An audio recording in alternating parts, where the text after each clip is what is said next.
Hi, thanks for tuning in to our Practical Nerds weekly podcast. I'm Shubh, and together with my partner and co host Patrick, we normally invest in founders in design, construction, renovation, and logistics technology. Many of our friends in the ecosystem wanted us to start a podcast on the built world, and in return, we decided to honor their request with a show about nothing at all. Nice. Patrick, you're back again. I think after a very short break. How have you been? Yes. Very good. But where, not how, but where have you been Oh, I was that on led a to our break? I was on a very short whirlwind trip for some important developments within our portfolio. Very very nice developments. Perhaps at some point of time we'll be able to share more. Although at some point of time that information might also become Hmm. public news. I think for now we'll have to be a little bit more guarded with that news. So you took a transcontinental travel Hmm. in a company that doesn't travel very much. What Yes. could be so important to force you to leave your home office to Hmm. travel transcontinentally for positive news in order to be on the ground? Interesting. I'll let that. Probably it's probably nothing. It's probably nothing. Yeah, like the whole Probably show. Okay, cool. That sounds great. But with you from that trip, and that's why it's relevant, you brought an exciting topic, truly yeah. exciting, and I think one that has, to my knowledge, never been discussed in Yeah. venture. I have never heard it discussed anywhere, and I found it super insightful when you told me about it. Which one is it? Yeah.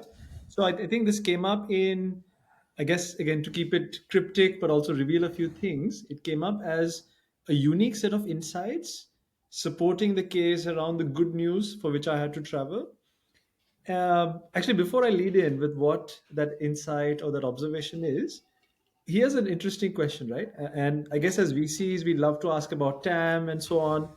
And usually we ask this assuming that the largest outcome possible for any company in a space is that it's a fraction of the TAM or the total addressable market, right? Hmm. Now, suppose if I were to ask you, hey, can you think of a company where its valuation or market cap is much larger than the TAM, defined as the total spend or the total revenue potential for the year for a year? Before I answer, let me rephrase it. Mhm. So, just making sure from two different angles um, I understand your question correctly. So you're asking me, hey, which company is valued for more money Mhm. than the total market size it can address? Yes. So sneakily, I would say every Web3 company out there. Nice. Nice. In fact, I think we may have mentioned it in one of our early episodes. One of our VC friends had also told us that for one particular sector, specifically, I think either, no, okay, it was, let me not take a bash at that space today because that's not what we're here to do, but one specific niche within the sustainability or climate tech space, the total funding, not valuation, the total funding far exceeds the addressable revenue in that space. And that was a good investor. That was not like Yes. so that was a very reputed investor that knew Yes. what they were doing. So yeah, I would say Web3 probably. Okay. Every company is valued more than the market it can actually address. I'm not a believer, so make of that what you But what if will. I But were to tell you that they're actually public market companies, and these have been public for decades, right? For aha, decades in very mature industries, again, where the valuation or market cap is much greater than the overall TAM that they serve. then I will be mind blown, and I would say prove it. Yeah. Because it is so counterintuitive, right? So the way valuation and I started in corporate finance and M&A and the way the whole um, private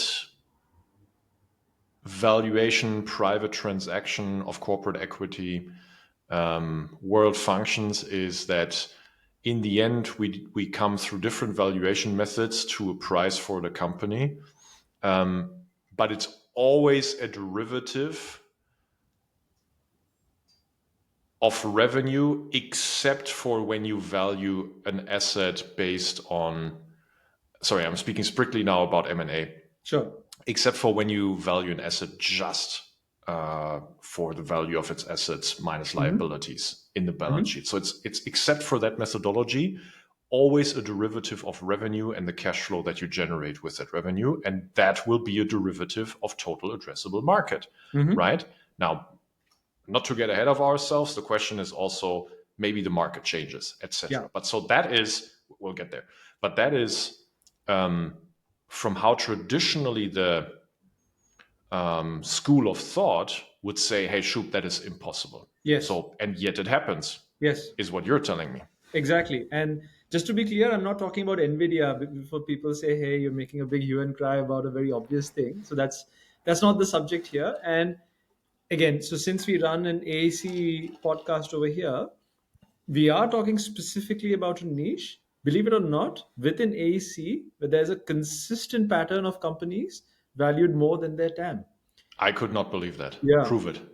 Okay, so by the way, there's lots of not lots, but quite a few companies which fit this description or this description, which we're shortlisted for, including literally the most valuable building materials company in the world. It's a company which, for some of you, it perhaps is extremely well known, called Sherwin-Williams, the most valuable or the largest paints company in the world.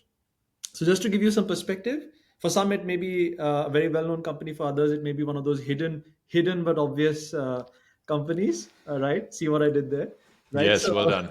so, Always plugging our frameworks. so hidden but obvious companies. So for perspective, Sherwin-Williams is the largest paints company in the US or North America, let's say. Today valued at approximately 90 billion, give or take, given how the share Nine price zero. 90 billion, right? So the most valuable building materials company, uh, although it only does paints and coatings, right? So that's all they do. For that segment, their addressable market is, even if you take optimistic estimates, keep in mind there are some more pessimistic estimates which put the market size lower, but best case, the addressable market for them is 40 billion, right? 40 billion paints coatings market in the US. Mm-hmm. And they're valued at 90 billion, right? So in other words, we have a company which is valued more than double of their addressable market, right?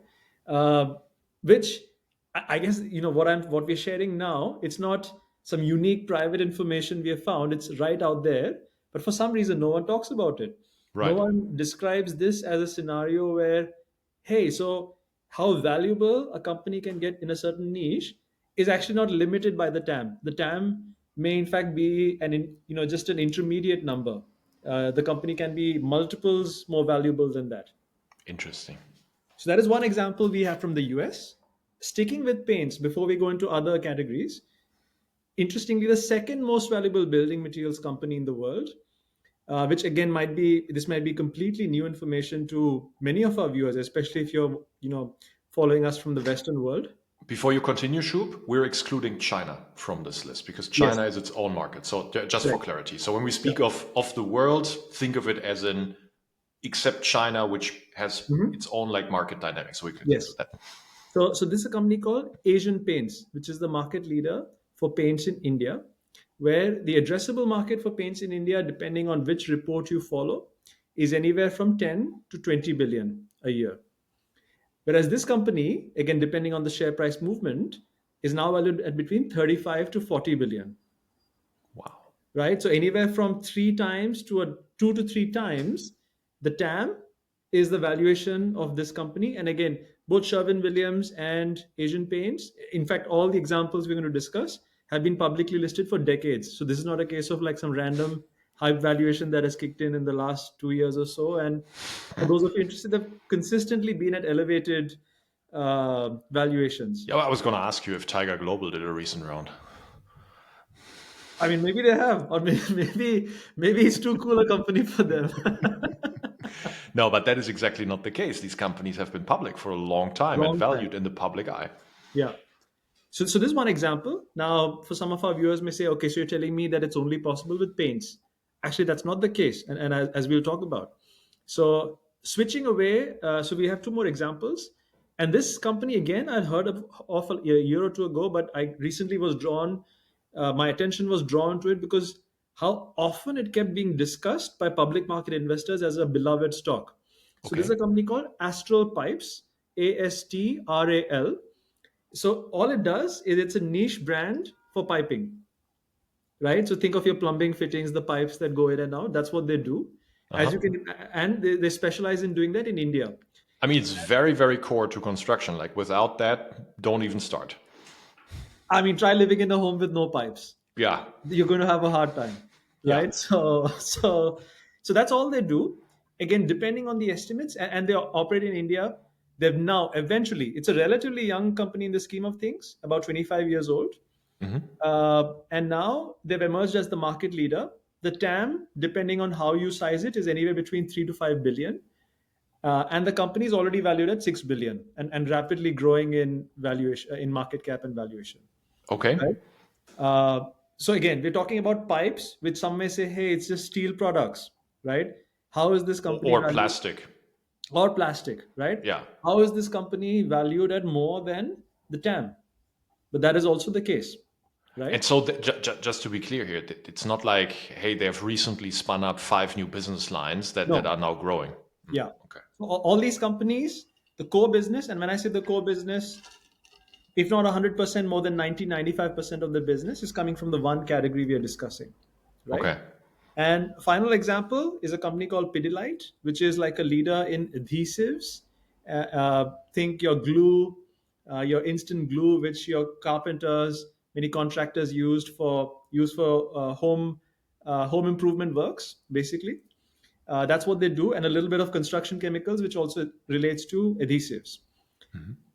Their addressable market, again, depending on the reports you follow, is anywhere between 1.5 billion to 5 billion a year, right?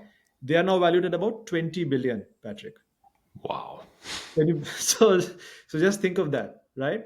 So people are probably listening to this and saying, surely this is like some random examples, right? We just randomly pulled something out of the hat. So I bet you if we were given enough time, we'll probably be able to find 10 other examples like this. I think Hmm. examples of this sort exist in other parts of the world as well. We've just randomly picked some out of US and India. But there's a very interesting common theme. And by the way, none of these companies, you could say, okay, Astral is just 25 years old, just 25 years old, right? But the rest have been around for decades and even publicly listed for decades. So I think to say that it's just a random case of a bubble might be missing a more core point of what goes into stories like this, of how companies are built and what their brands actually represent both to their customers as well as to investors. Is Astral a well-known brand to end consumers? The pipe. Today it's getting to that state. Today, yeah. So I think a few years ago it was perhaps more under the radar. Now it is got to the state where customers actually want specifically ask for Astral pipes. That is interesting. Yeah. Okay. So lots to unpack here, but I think Mhm. just the observation in itself, I don't want to say thought provoking. I mean, it is thought provoking. This observation is it's just mind blowing. I've never heard of this talk by someone else. Mhm. Now we want to unpack this with this episode, and you and we had a chat the other day that I just want to recount. So we debated what could be the reasons for this happening, Mhm. and some people that have studied economics would say, hey, always markets are always trending towards being efficient and actors are always being rational. That's one Mhm. school of economic thought. And they're economically interested, economically educated people who say, hey, actually, that school of thought is not correct. So split it Mhm. into those two ways. Um, in the first school of thought, probably you could find reasons that are either in the substance of the business or the substance of the market. And Mhm. that's what we want to discuss today. However, I also don't want to leave it unmentioned. Markets are not at any given point in time always efficient. Yeah. And that's the second part or the second school of thought. where actors can actually behave very irrationally in hyperliquid markets, which Mm-hmm. US public stocks, Indian public stocks, they Yeah. are liquid markets. Mm-hmm. And so we won't discuss what I'm about to say now, because this would lead us into not discussing the companies. It would lead us into discussing public markets, and we don't want that. But I also want to say this could be reasons, Yeah. case by case, and we're not going to examine that. One, short squeezes Mm-hmm. work in a way where it can inflate the company valuation far beyond the Mm-hmm. TAM of the company. That has nothing to do with the company's substance or what the company is doing or what the market is. And it Mm-hmm. would only have to do with demand and supply of stock against a short-term time frame. So short squeezes could potentially, and it has happened, lead to these situations. Mm-hmm. That's one reason.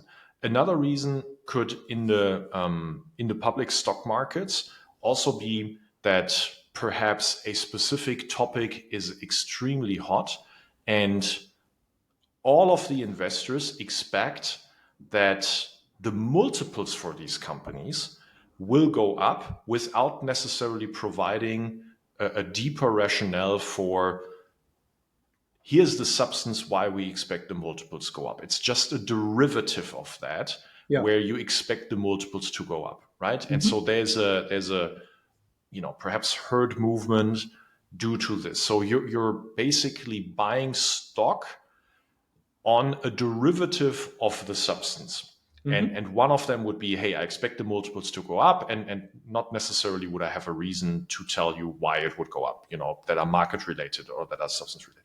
And there are other inefficiencies in the public markets that could lead to these kinds of situations where the public valuation of that company would be bigger than the TAM. Yeah. So this we did not want to leave unmentioned, because there will be reasons case by case that are in the inefficiency of the market and not in the business. And we're not going to discuss these. Instead, Shub, work with me now. We're going to discuss the different reasons that could be in an efficient market, Mm-hmm. grounded in the substance of the company, that would lead to Yes. that result. So, what is the first thing that you have in mind? Actually, before we go there, I had a brainwave while we were discussing this, and I wanted to check if this observation is also true for another very well-known company. It's a company we have discussed before on Practical Nerds, Oh, and oh, I actually, oh. you know which Let one, me right? guess. You looked up Pool Corp. Exactly. Yeah. Exactly. It's one of those companies which always ticks all the contrarian boxes. So again, just before we cover I guess from our point of view, the underlying reasons why we suspect this might be the case. Pool Corp, depending on which report you see, the addressable market is anywhere between 2 billion to 8 billion, right? Depending, I guess, on how bullish they are on That's pools. pool building and pool maintenance Exactly. in the US. Yeah. But they're valued at about 15 billion, Okay. right? So clearly, it seems to be something which is doable across mature markets and emerging markets and across different categories of building materials. I Uh, mean, okay. So before we now discuss the different topics, another way to express the same thought in a mhm. non-financial engineered way. So as a financial expert, you would express it in a different way, just in a like, how would I explain it to my grandma at the dinner table kind of way, is what Mhm. this means. Pool Corp 15 billion, market 2 to 8. Let's say it's 8, right? Or seven Yeah. and a half. Let's use 7.5. It Mhm. means that I'm willing to pay a price for the company. If I were to purchase the entire company for 15 Yeah. billion, it means that I'm willing to pay 2 years of revenue, which is Mhm. not going to be my bottom line, right? I'm Yeah. just willing to pay 2 years of revenue if I had 100% market share. Yes. So because I have Pool Corp has a dominant market share. Let's say it's 50%, maybe it's actually Mhm. more. I'm Yeah. actually willing to pay 4 years of revenue Yeah. to acquire the company. And my Mhm. bottom line in Pool Corp is very good, but it's not 100% of the revenue, right? So I'm Definitely actually, not. Yeah. in terms of my perhaps profit, if my net profit were 50%, which it isn't Yeah. now, and I had 100% market share, 50% market share, I would be willing to pay 8 years of revenue Mhm. for the company, Yeah. right? If my net profit was 25%, I would be willing to pay 16 years Yes. of net revenue to acquire the company, right? Yes. So that's the grandma way of Yeah. explaining what that means. Isn't that fascinating, Patrick? That the way you described it just now makes it seem, or to someone who did not know what Poolcorp does, it would make it sound like Poolcorp was a SaaS company. That's exactly right. Yeah. So, Yeah. what do you conclude from that? So, the interesting thing is, so when I looked at these examples, these five examples that we have, firstly, just to recap, for most of them, actually, so the range of revenue multiples that we see here, it goes from like 4x, as in you take the annual revenues of the company and multiply it by 4 to get the valuation, to as high as 12x, right? Which I'm sure you and I will agree, it's quite high by compared to the standards of what, let's say, retail companies would be valued at, building material manufacturers would be valued at, even e-commerce platforms would be valued at. Certainly, marketplaces, what they would be valued at, it's quite high. It's higher than what, for example, Amazon is valued at, right? So there's something very different going on, especially at the higher end of these sales multiples. There's some unique characteristics here. I mean, the other common feature here for each of these businesses, and I'm sure it's also true for, if we were to do enough research, we'll probably find five more and there'll be similar characteristics there. There's some common aspects on the gross margin, the market share, or the ability to gain greater market share, even if the market size seems small. So, to go into the specifics, for all of them, the gross margin is give or take around 40%, slightly higher, slightly lower, but that's where they kind of start Oh, with, it's like in the same band. more or less. Oh, Yes. interesting. So I think the range is around 38 to around 47, 48. Interesting. It's a relatively narrow range, right? So that's sort of the gross margins they operate at. And the net income margin, that is after tax, overheads, all of that stuff, it's around the 10 to 15% range, give or take, right? And for the most part, I mean, I think Pool Corp perhaps doesn't fit this description right now, but for the most part, consistent, revenue growth trends. I think that, for instance, we can take for granted, and I think that by itself does not explain why these companies should be valued the way they are. But perhaps there's other characteristics of leadership in a specific niche and how they're perceived as being the go-to companies. I think what is definitely common in all five, and which is perhaps like a plea almost that we get to see more opportunities like this in the venture world, is each of them are known as being very well respected brands. And I think that is where they really derive a lot of their power, a lot of the reputation, a lot of consumer love and loyalty, perhaps pricing power, which is what seems to come through in their gross margin. So walk me through. So the brand element of your thesis seems to be very powerful, very front and Mhm. center. And truth be told, in AEC tech, we rarely discuss brand, and maybe Yeah. you're telling us we should discuss it more. Mhm. What are the benefits that these companies might be extracting from their brand? Okay. Uh, by the way, some of our viewers and listeners may be wondering, hey, you're talking about brands now. Is this even like something which can be done by tech? The short answer to that is yes, and we'll get to that. So this is just, I guess, to let you guys know that it's not, it's quite relevant for all you aspiring founders or founders already in the AC domain. I think a brand does several things, especially in the kinds of categories. I think that is true for many categories, by the way, in construction and in building materials. But in many of the categories where there's either a shortage of brands, or let's say there's also several brands who all kind of look the same or kind of appear the same in terms of what they represent to the end user, if you can find a way to sort of stand out or represent different qualities, by the way, the different quality could be something as basic as the same level of aesthetic appeal but cheaper, or uh, safer or cleaner, better color palette, for example. That's what you represent. The actual promise, I think, varies from category to category and brand to brand, but you represent something that your end customers associate with. I think that is a great starting point. And the interesting thing is, I'm sure when I say all of this, you and probably our viewers are saying, hey, is this now a marketing game? I think what a unified brand story also does is it makes the manufacturers, and this is where I think the tech or the venture component comes in. So we are talking about, in a new age world, brands which don't necessarily own their manufacturing facilities, who kind of use up other available supply to manufacture on their behalf. Yeah.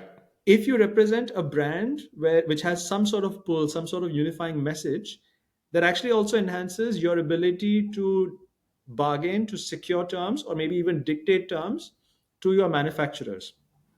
Automotive OEMs Mm-hmm. are exactly that. Mm-hmm. I see. And that is because, in the case of automotive OEMs, whether you have a Porsche or a Volkswagen or any of these cars, they represent specific attributes which the manufacturer cannot disintermediate. Exactly. And in the end, you're aggregating demand in an exceptionally efficient way that the suppliers of said OEM Mm-hmm. could not match. Mm-hmm. If they were to go out and try to sell the same volume of their products to someone to a fragmented base of customers and had to acquire them the same way without said brand, without said like well crafted product, Mm-hmm. they could not do it as efficiently as Mm-hmm. that. And this efficient demand aggregation then allows you to work with your suppliers because they recognize that, hey, there's actually a lot of guaranteed revenue here. There's a Yeah. lot of guaranteed cash flow here. And for that, Mm-hmm. I'm willing to give up margin. And Yeah. so that's in the end, I mean, 100 years ago, automotive OEMs were vertically integrated. Mm-hmm. Not today. They have certain things still vertically integrated, but most of the manufacturing is done by suppliers.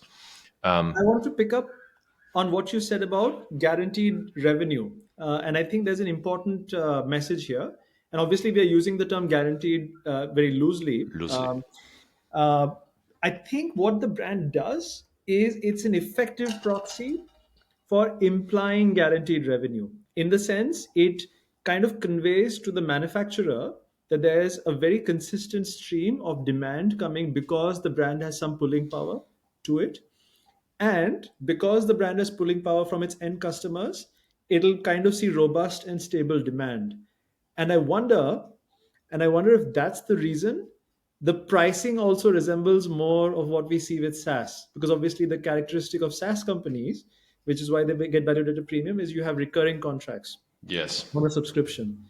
Yes. I have a high predictability of revenue in the future. One. Hmm. And two, I keep saying it, it's a physical principle. Hmm. Retention is cheaper than acquisition. That's why cohorts matter. And Hmm. cohorts are an expression of the recurringness of your revenue. Yeah. And they are an expression of the next euro of your revenue retained from a customer should come ideally at close to zero cost, while Hmm. the first euro of a new customer does not come at typically, unless you're an efficient infrastructure play or an efficient community type play, something like that, Yeah. does not come with the same amount of cost. So that's why, because retention is cheaper than acquisition, recurringness has such a high value. That's the Hmm. first principle behind it. And so you're Yes. saying, hey, brand has that effect. Yes. Now, some of our viewers may be wondering, hey, but hang on. Most home buyers, or for example, if you're talking about paints or pools, most home buyers will only get their home painted once or get one pool. So, where's the recurring aspect to it? But I think that's missing a piece of how the enablers in the value chain function. So, quite often, the way the decision is triggered as to which paint you buy or which piece of piping you buy or which pool you take is through the contractors, the architects, the designers, and so on. Bang Right. on. So if they have completely bought into the brand story, Bang on. so that's how it becomes a recurring stream of revenue. Sorry, there's such an important point that you are making here. So for paints manufacturers, the end customer for a large part of the revenue is not the customer in the sense of Hmm. who applies the paint on the brush and who swings the brush onto the wall. It's Yes. the contractor. Yeah. And that's where the quality of the paint makes the difference. Yes, once it's on my wall and I can perhaps, because it's such high quality, I can perhaps get some dirt off of it better than in others. Yes, that is an end consumer Hmm. type value add, and end consumers will of course speak positively about it, and there's an online. But actually, the bigger part, to your point, is the people who apply the paint, and they Hmm. are the ones who use it every day. Hmm. Yeah. Absolutely. And I think in an interesting way, when you look like that, where in some ways what the brand represents and the power it is creating is influenced by, in effect, the distribution. Here in this case, because the contractors, the architects, the painters, etc., there's the distribution layer of this consumption. I don't know if this is an apt analogy to draw. It somehow, to me, resembles how the likes of Unilever, Procter and Gamble, Nestle, they also derive their monopolistic pricing power in the market. I actually think an interesting analogy is also the healthcare sector and the medical technology sector, Hmm. because you might not be an end consumer. I mean, several of them will be end consumer brands, right? So, Yes. I mean, Bayer, aspirin. Hmm. Okay, yeah, I mean, that's an end consumer Absolutely. brand for like what, 150 years, 130 years, Hmm. something like that. Um, but a lot of brands might only be known really to the healthcare practitioners, but it would be an insanely sticky brand with Yes. very high market share. Of course, they also have their sales tactics and there's patents involved, but Hmm. post patent, it can still be exceptionally sticky. Well, because perhaps by prescribing that medication or by using that medical device, I get to reapply my routine. That's the Hmm. recurringness. And I only want to go back there because that's the tool that worked for me. Yeah. Power tools, Yes. exact same thing. Now, the power tools manufacturers that are the largest in the world, unfortunately, are not publicly listed. So we Hmm. couldn't prove the numbers that you have given Yeah. us with power tools. If they were publicly listed, I think we would find the exact same thing. Hmm. Take I Hilti. see. So Patrick, I mean, I think bringing it, I guess, to a situation where for our viewers and listeners, so they're probably wondering, okay, so what sort of tech, quote unquote tech or venture models apply if you're if you're telling them that there's an opportunity to create very valuable companies that transcend the boundaries of the TAM through brands or new age brands, what does that mean? What kinds of models can they even attempt with tech or venture led models? In order to build a valuation that is bigger than my TAM. Yes.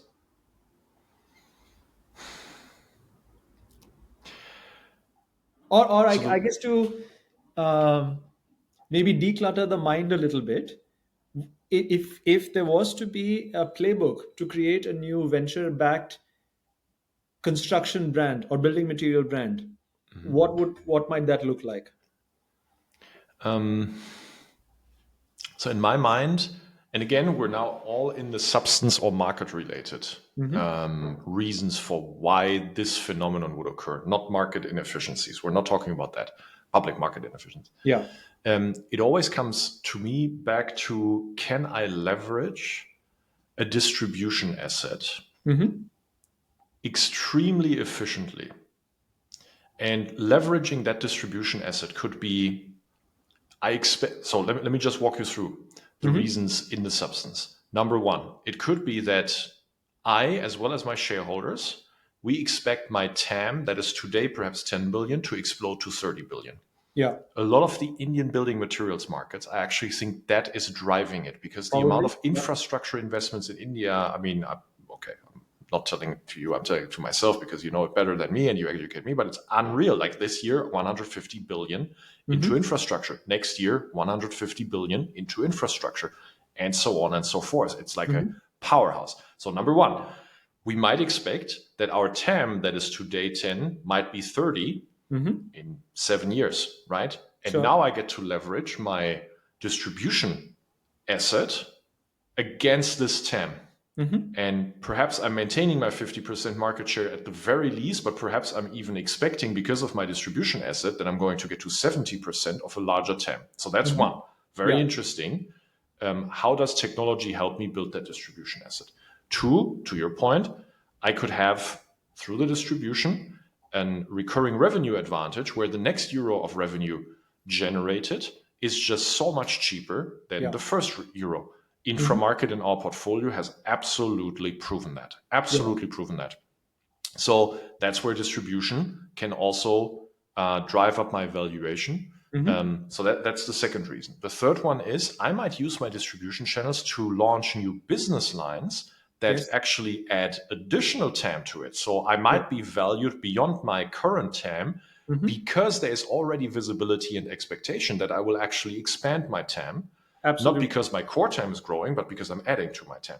And And, so and that's technology, because, sorry, just to add to what you said, that's because the distribution has bought in so completely with you as a brand for whatever you represent, maybe consistency, reliability, etc., etc.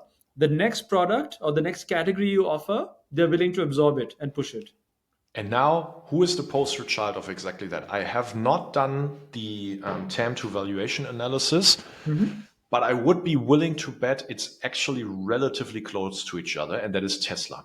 So Yeah. Tesla also has a short squeeze ongoing Hmm. for 5 years. There is Hmm. a market inefficiency here that has also driven up the share price. But apart from that inefficiency, the found the CEO, who is not the founder of Tesla, the Hmm. CEO of Tesla, has also for many years pitched the topic of, hey, we're investing in autonomous driving because we will eventually be a robotaxi company.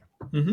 And that is smart. That's very smart because he's shifting the narrative towards the shareholders of saying, hey, what you think is our TAM today, which is electric vehicles in US, China, Europe, and elsewhere.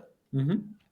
Actually, the TAM I'm wanting to attack is the taxi market, Yeah. the car sharing market, the Hmm. mobility market beyond owning or beyond owning a car or driving a car myself. Yes. And that's smart because that goes exactly after what we're pointing out. He's adding fantasies of additional larger TAM. And Hmm. then all of a sudden, actually, my market valuation to my TAM, that ratio, now all of a sudden is smaller. So Yeah. that's what this is. Absolutely. Yeah.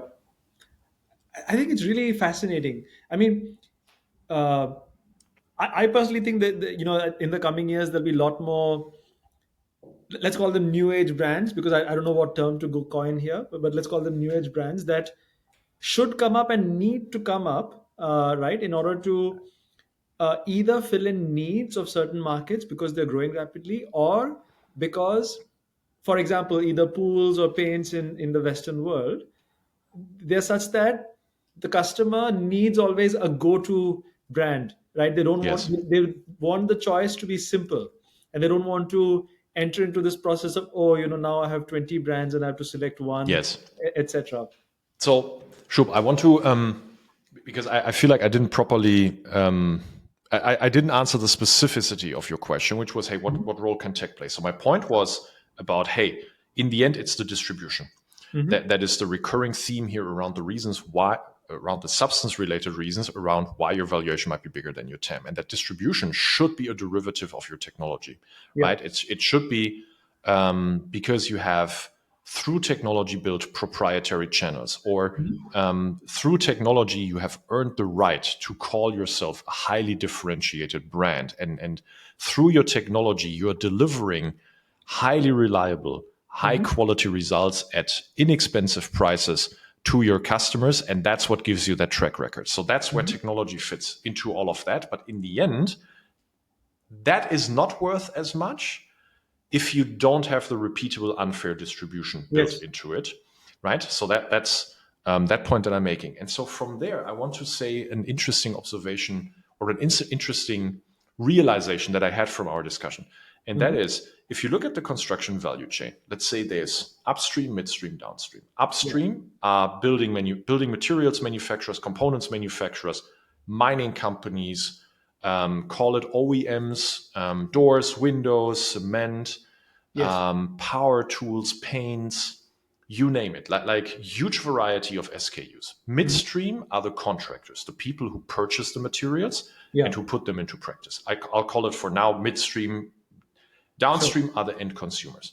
Yeah. Now, the point here for startups in AEC is if if you only work with the Mhm. midstream part, you might never be taught what brand excellence looks like. Yes. Because the midstream part of this value chain is not currently a brand related business. Mhm. It's not a business where, if you work even with the most well known enterprise GCs who will have a name, they will only to a degree be purchased because of the name, or be picked because of the name, it's not driven that way. It's also not distributed that way. It's Mm-hmm. distributed in the midstream part of the value chain through tenders, through different means. Now, the downstream part, if you work with consumers, is brand sensitive. Yeah. And there's a lot of competence around how to address consumers through brand. And the upstream part, that's I feel like the point that should get across here is actually deceptively great Mm-hmm. at branding if you work with some of the best companies. And so Yeah. Sherwin-Williams is a fantastic example. I want to shout out Hilti here, not a Mm-hmm. partner of ours, but a very admirable brand, a fantastic sales and marketing Mm-hmm. company. And of course, they have the products to back it Yeah. up. But the channels they have built is unreal. I mean, if you don't know about them, just look it up and research it.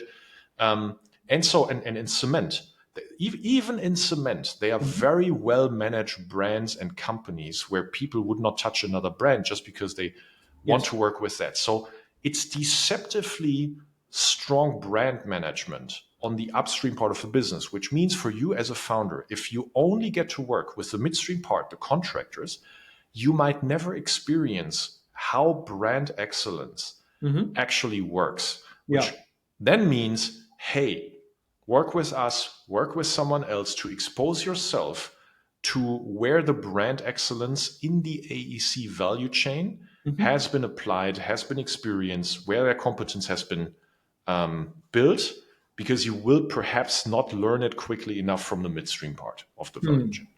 Absolutely. I think the subtlety or the nuance also here is, uh, if you are choosing to be upstream, and of course you want to be a digital or asset light or tech enabled kind of player, you may choose to also sit to someone even more upstream than you. Although the key is, of course, that you retain the brand component within you as a company, I and agree. the brand is not given up. I And agree. I think that is perhaps also where tech can play a role, and that is perhaps where you can go from a traditional, say, manufacturing facility ownership model to a new model. I agree. And so one of the things that I regret and I wish more founders were to explore, Hmm. and in my portfolio, I'm beginning to explore it with founder Hmm. teams. TV ads. Don't frown upon me. Mm. It has some of the highest ROI of any Yeah. kind of branding. Now, it doesn't work in every part of the value chain. It doesn't work for any kind of for every kind of business, Hmm. but it does work for some. And a lot Yes. of AECS founders. So the disadvantage when you are constantly B2B minded and B2B trained and constantly talking to B2B people and then constantly talking to people who don't have like the brand mindset, you might never consider this. Yes. And TV for you maybe feels like, oh my God, it's so 1990, 1980. Sorry, bro. We're in a TikTok society. I need to reach Gen Z. Um, no, TV to this day, even with like niche channels, has an insane ROI if you play it correctly. And Hmm. so do influencers, for Yes. example. Another place where I don't believe how some advanced companies in AECS do not make better use of that. I have an example in my portfolio that has used influencers to an insane ROI. Okay. It really works. So my point is, I feel like the whole distribution game in general is underdeveloped among Hmm. the AECS community. Within that, the different ways how you can build distribution advantage should not just be, okay, let me hire account managers Yeah. or account executives, let me hire SDRs, and then I'll hire a VP sales, and then we go down and knock doors. No, it should be literally a way more creative way of testing and experimenting, and eventually with the objective to build a distribution advantage and a distribution asset that you can re-leverage. Yeah. And maybe if you sit in the right part of the value chain and there are many parts that support it, you get to build a brand. Hmm. Absolutely. Very nice. Any as I guess a closing comment on this topic, do you think there are certain categories in particular where we would like to see more new age brand plays, or where we believe, I guess where we believe very valuable new age brands in construction will appear?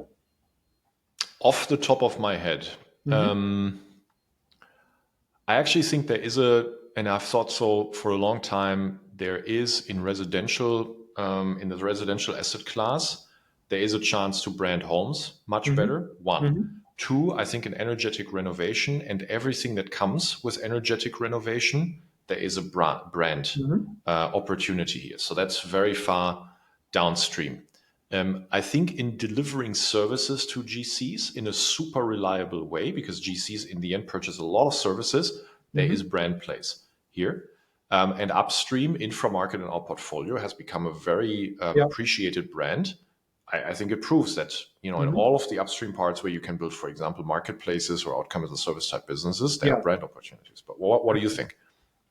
So I agree with all of what you said. I think just to go even more specific, I think lights, for example, I think there's a very interesting brand play. I mean, what I see is mostly fragmented stuff, like randomly put together stuff in general across markets. Lights, I think, is an opportunity. Windows and doors, I think, is an opportunity.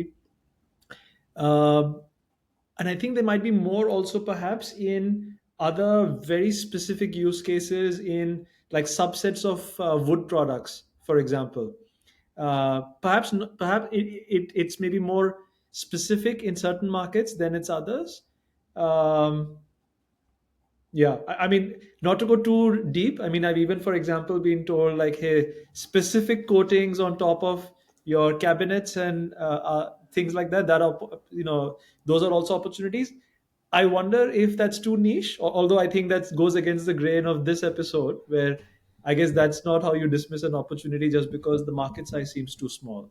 So I think the perhaps to elevate the principle when it comes to the up. So right now we're talking about the upstream part and where their Hmm. brands could be having an opportunity for AECS tech companies. So I think the principle is you have a highly complex part of the value chain where quality is not always a given. And by quality, I don't necessarily mean the product itself, because the Hmm. product might even be a commodity, but the Yeah. implementation of the product might be complex. Hmm. Or the product itself is not easy to produce. But wherever complexity drives that quality is not a given, Hmm. is where brand actually comes in. And Hmm. that's where, we're in a track record industry. We keep saying that AECS is a track record industry, and that's what the brand does. If you then find people who actually cannot consistently rely on the quality of the product or the implementation of the product, but Yeah. they need to be able to rely on it, that's where you have a brand gap. Yes. Absolutely. Yeah. Great. I think this was a fantastic topic, Shub, that you sponsored. I think this might have been the first time this observation has been discussed. I mean, I do hope we get to see more new age brand plays. I think there's a tremendous opportunity waiting to be unlocked. And unfortunately, there's this wrong classification that venture doesn't have a role to play or tech doesn't have a role to play in these kinds of companies. I clearly disagree. Yeah, And I think I there's an clearly enormous disagree too. opportunity to be unlocked. I struggle with this.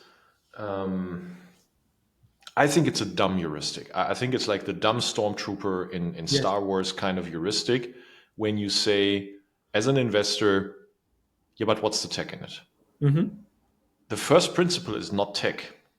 The reason why we love tech is the first principle beneath it. And that is, usually it is technology that allows us to build a defensible asset that we can leverage a million times Hmm. at decreasing marginal cost. Yeah. That is the first principle. And if I can see as an investor a business that with lower tech, but with other reasons to have decreasing marginal cost and is highly defensible, can grow very fast, it satisfies the same first principle. Yeah. And people have backed marketplaces for exactly that reason. There is like, what is the tech in marketplaces? Hmm. There is software, sure, but if you approach it from like, hey, I only do deep tech, yeah, you will not do marketplaces, even Yes. though they might be insanely great businesses. Hmm. So we will approach it from the first principle: just build a business, just build a Absolutely. business. Excellent. Cool. Our little ritual. Shub, what's in your calendar next week that excites you? So actually, it's been quite a busy last week or two, and even for the next week, I think there's quite a few interesting opportunities now. One of them also happens to be a new age brand, so pretty excited about that one as well. Uh, in fact, it was one of the two triggers for this discussion today. Also looking at a couple of opportunities in cross-border manufacturing, which of course is a theme we which are we quite love. familiar with. For long-term followers of this channel, you know that already. So Yeah. digging into a couple of those as well. What Great. about On you, my Patrick? What's yours looking like? yeah, on my end, meeting with Andreas from EUVC and discussing like how to differentiate as a fund manager. I just Hmm. find that thematically interesting. And Mm-hmm. secondly, we recently signed a term sheet with a company that has a cross-border take on blue collar. Mm-hmm. And on the domestic demand side over here has like an insanely narrow wedge with insane unfair advantages to put Mm-hmm. that labor to work at Yeah, pretty fantastic unit economics in an exploding market. nice. And I'm looking forward to closing that one. Fantastic. Very excited about that opportunity. Yeah, same. Yeah. All right. Thanks for sponsoring the topic, Shub. That was really insightful. I loved it. Looking See you forward to the soon. next one. See ya.